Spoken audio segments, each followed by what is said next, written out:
અધર્મ ઉપર ધર્મના વિજયના પ્રતીક રૂપે વિજયાદશમીની ઉલ્લાસભેર ઉજવણી થાય છે, પરંતુ ગુજરાતમાં અને તેમાં પણ અમદાવાદીઓ તો તહેવારને અનોખી રીતે ઉજવે છે।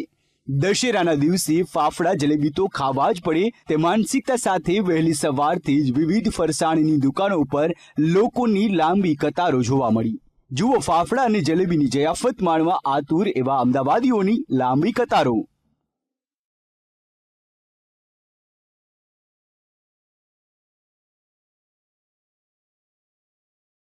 આજે દશેરા છે અને ફાફડાનો મહિમા છે મહિમા છે એટલે ફાફડા ખાવા જરૂરી છે। વહેલા જેટલા એ લાઈનમાં ઓછું વહેલું આવે નંબર લાઈનમાં એટલું ઓછું પૂરે પડે। દશેરા હોય, રાવણનું દહન થયું હોય અને આજે ફાફડા જલેબી ના ખાઈએ તો આપણા માટે ખરાબ કહેવાય। માટે દશેરાના દિવસે જલેબી ને ફાફડા ખાવા માટે લોકો આખી રાત જાગતા હોય છે। સોસાયટીમાં જલેબી ને ફાફડા બનાવવા આવે છે। લોકો 4 વાગે ગરબા ગાઈને ફાફડા જલેબી ખાવા આવે છે। આ મોટો ઉત્સવ છે, આપણા દેશમાં સૌથી વધારે ઉજવાય છે। તમે જે દશેરામાં રાવણનું જે દહન થાય છે એના માનમાં કે તમારા પાપનું બધું વિનાશ થયો એ ઉજવવા માટે ફાફડા અને જલેબી એક એવું આપણા માટે એક નિશાન બન્યું છે જે આપણે ખાઈએ છીએ દર દશેરાએ અને ઉજવીએ છીએ બધા। તો બીજી તરફ ફાફડા અને જલેબીની લોકોની મોટી માંગને પહોંચી વળવા માટે વેપારી દ્વારા પણ ખાસ તૈયારીઓ કરવામાં આવી છે।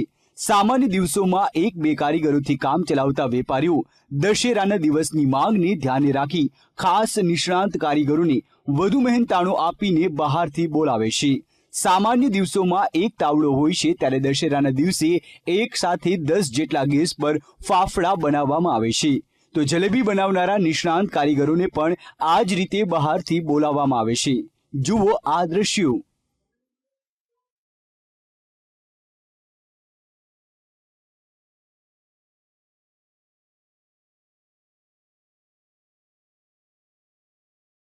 દશેરાના દિવસે જે રીતે ફાફડા અને જલેબીના વેચાણને લઈને ખૂબ જ તૈયારી કરવી પડતી હોય છે। ખાસ કરીને અમદાવાદમાં જોઈ શકો છો ખૂબ જ મોટા પાયે તૈયારી કરવામાં આવી છે। શહેરના જે વિવિધ વેપારીઓ છે, દરરોજની વાત કરીએ તો એકલ દોકલ કારીગર અહીંયા ફાફડા બનાવતા હોય છે, પરંતુ લોકોની માંગને ધ્યાનમાં રાખીને વેપારી દ્વારા બહારથી સ્પેશિયલ કારીગરો બોલાવવામાં આવે છે અને એક કરતાં વધારે જે ગેસ છે તેની ઉપર જે તાવડા મૂકવામાં આવે છે અને તેના ઉપર આપ જોઈ શકો છો ફાફડા બનાવવાની કામગીરી અવિરત ચાલી રહી છે। આપણી સાથે આ જે દુકાન છે તેના માલિક છે।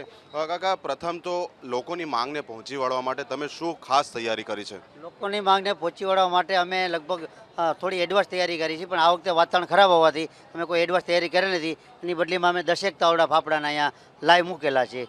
જે રીતે વેપારી પણ કહી રહ્યા છે કે એક દશેરાનો તહેવાર અમદાવાદીઓ અને ખાસ કરીને તમામ ગુજરાતીઓ માટે એવો છે કે આ દિવસને લઈને તેઓ ફાફડા અને જલેબી તો અચૂક જ ખાય છે અને તેમની માંગને ધ્યાનમાં રાખીને તેઓએ પણ તમામ તૈયારીઓ કરી છે।